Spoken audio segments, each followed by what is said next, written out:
మన ప్రభువును రక్షకుడైన యేసుక్రీస్తు పరిశుద్ధ నామమున ప్రియదేవుని సంగమ ప్రియదాని బిడ్డలారా మరొక కాల సమయం దేవుని వాక్యం ధ్యానించిన ముందుగా ప్రార్థన చేసుకుందాం. ప్రార్థన. కృపగల తండ్రి, దయగల మాయసేని బంగారు పాదాలకు లెక్కలేని వందనాలు, స్తుతులు, స్తోత్రములు.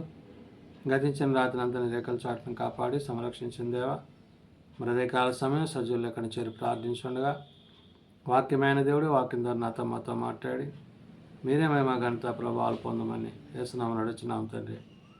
ఆమె ప్రియదాని సంఘం ప్రియదాని బిడ్డ నిజం ఏర్పాటు చేయడం దరువాక భాగము త్రిత్వము తరువాతి 12వ ఆదివారం కొరకు ఏర్పాటు చేయబడిన పత్రిక వాక్య భాగము యాకోబు రాసిన పత్రిక 3వ అధ్యాయము 1 నుంచి 12వ వచనంలో ఈ విధంగా రాయబడినవి.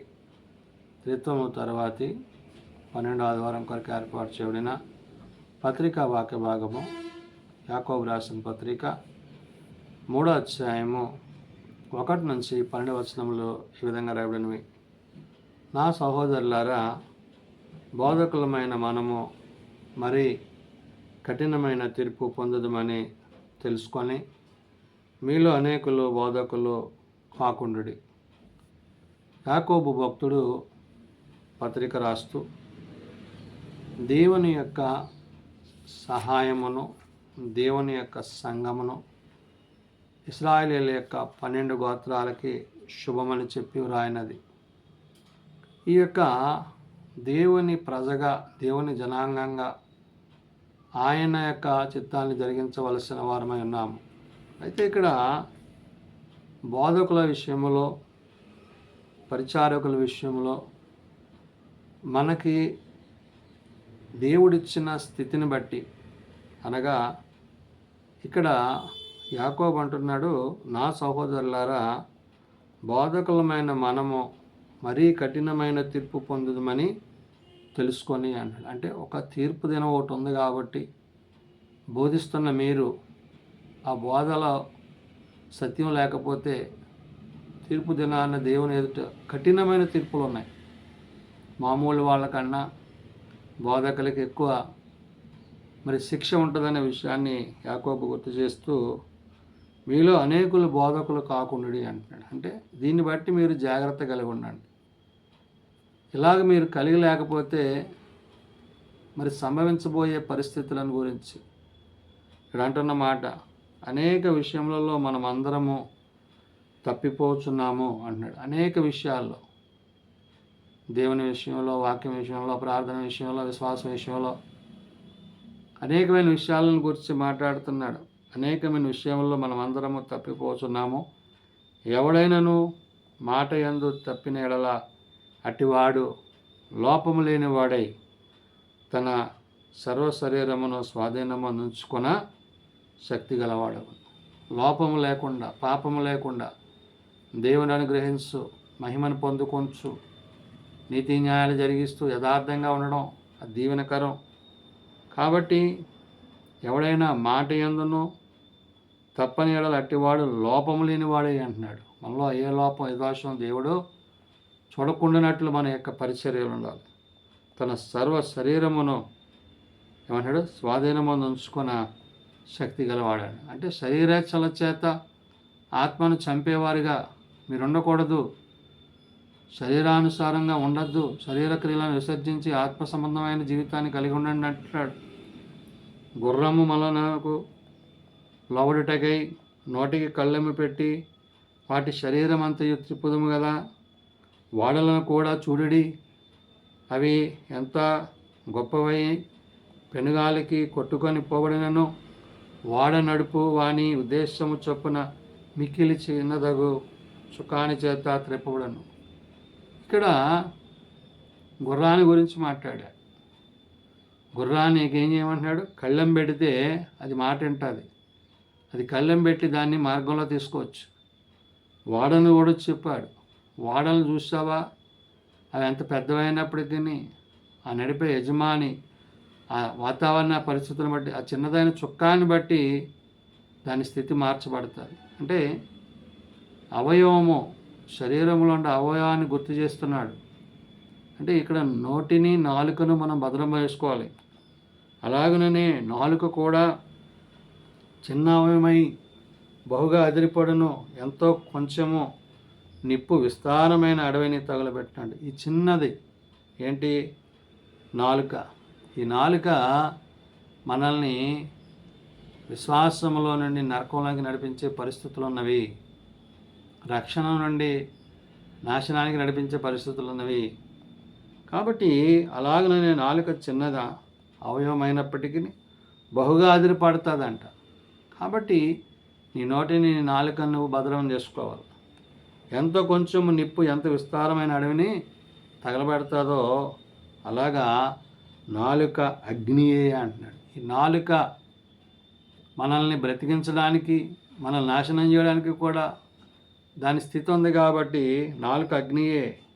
నాలుక మన అవయవములలో ఉంచబడిన పాప ప్రపంచమైన సర్వ శరీరమునకును మాలిన్యము కలుగజేయచ్చు, ప్రకృతి చక్రమునకు చిచ్చు పెట్టును, అది నరకము చేత చిచ్చు పెట్టబడును అంటాడు. కాబట్టి మన మాటలు, మన ఆలోచనలు, మన తలంపులు హృదయమందు ఏదైతే నింపబడుతుందో అదే నోటి నుంచి బయటికి రాబడుతుంది. కాబట్టి హృదయమందు వాక్యము చేత, దేవుని మాటల చేత మనం ఉన్నప్పుడు ఆ వచ్చే మాటలు, ఆ పెదాల నాలుక కూడా అది దేవుని గురించి, నీతిని గురించి తెలియజేసేదే ఉంటుంది.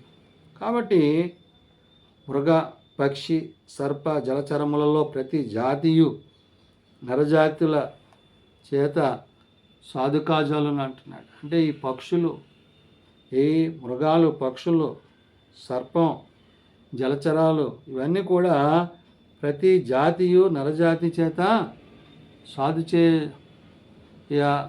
సాధుకాజాలను సాధు ఆయను. కానీ ఇవన్నీ కూడా వాటిని ఏదో రకంగా మన మార్గంలో తెచ్చుకోవచ్చు. కానీ అంట ఏ నరుడునో నాలుకను సాధు చేయనారుడు అంటాడు. కాబట్టి ఈ చిన్నదాని నాలుక నిన్ను ఎలాంటి పరిస్థితులకైనా తీసుకెళ్ళగలదు అనే విషయాన్ని ఇక్కడ యాకోబు భక్తుడు గుర్తు చేశాడు. అంటే ఇశ్రాయేలీల 12 గోత్రాల్లో చెదిరిపోయిన ఆనాటి ప్రజలే కాదు, నేడు సార్వత్రిక సంఘంగా ప్రభు వచ్చినప్పుడు ఎవరైతే ప్రభు కొరకు సిద్ధపాటు కలిగి ఉంటారో వారి విశ్వాస జీవితాన్ని బట్టి, ప్రార్థనా జీవితాన్ని బట్టి ఈ మాటలన్నీ చెప్తూ అంటున్నాడు, ఏ నరుడును నాలుక సాధు చేయనేరడు, అది మరణకరమైన విషయముతో నిండినది, అది నిరర్ఘలమైన దుష్టత్వమే, మరణకరమైన విషయాలు అంటుంది. అంటే నీ నోటి మాట చేత, నీ నాలుక చేత నువ్వేదైతే చెప్తున్నావో అది నిన్ను రేపొద్దున తీర్పులోనికి నిలబెడతాదనే విషయాన్ని యాకోబు గుర్తు చేశాడు. దీనితో తండ్రి అయిన ప్రభువును స్తుతింతము, దీనితోనే దేవుని పోలికగా పుట్టిన మనుష్యులను శపించమన్నాడు. అదే నోటితో ప్రభువును స్తుతిస్తున్నాం, అదే నోటితో ఏమంటున్నాడు? దీనితోనే ప్రభు అయిన దేవుని స్తుతింతము, దీనితోనే దేవుని పోలికగా పుట్టిన మనిషిని శపించమంట. అంటే ఆయన పోలికగా ఉన్న నరులను ఏమంటున్నాం? మనం ద్వేషిస్తున్నాం. అదే నోటితో స్తుతిస్తున్నాం, అదే నోటితో ద్వేషిస్తున్నాం. బహు జాగ్రత్తగా ఉండాలంటాడు. ఒక్క నోటి నుండి ఆశీర్వచనమును శాపవచనమును బయలువెళ్ళను. నా సహోదరులారా ఇలాగ ఉండకూడదు అంటున్నాడు. ఒక నోటితో అది ఆశీర్వాదకరంగా ఉండాలి తప్ప శాపకరంగా ఉండకూడదు. నీ నోరు, నీ మాట, నీ ప్రవర్తన, నీ ఆలోచన అనేకులకు మేలుకరంగా, దీవెనకరంగా, ఆశీర్వాదకరంగా ఉండాలి. కానీ నువ్వు శపింపజేసేవారిగా నీవు నాలుక మాట ఉండకూడదు అన్నాడు. నీ బొగ్గలోని అంటే ఇక్కడ ఏ మాట అయినా కూడా అది దేవుని యందు, వాక్యమునందు నిలిచేదిగా, ఆత్మయందు జీవించేదై ఉండాలి. 11 అంటాడు, నీటి బొగ్గలో ఒక జల నుండియే తీయని నీరును చేదు నీరును ఊరినా.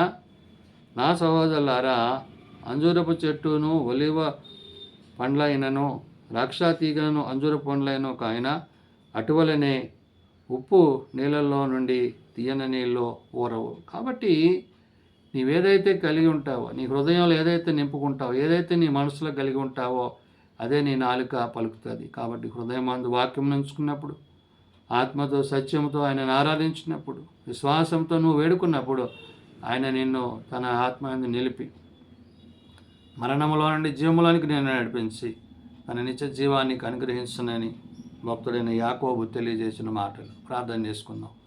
ప్రేమ నమ్మకం కలిగిన మా తండ్రి, కృప కలిగిన దేవా, నిజమైన ఆయన మా నోటిని నాలుకను సరి చేసుకుని భద్రపరుచుకొని నీ వాక్యమునందు నిలిచి జీవించుటకు మాకు నేర్పించండి. నీకు ఆయాసమును దుఃఖమును కలిగించుకున్నట్లు మా ఇష్టానుసారంగా కాక నీ చిత్తానుసారంగా ప్రవర్తించుటకు మాకు నేర్పించండి.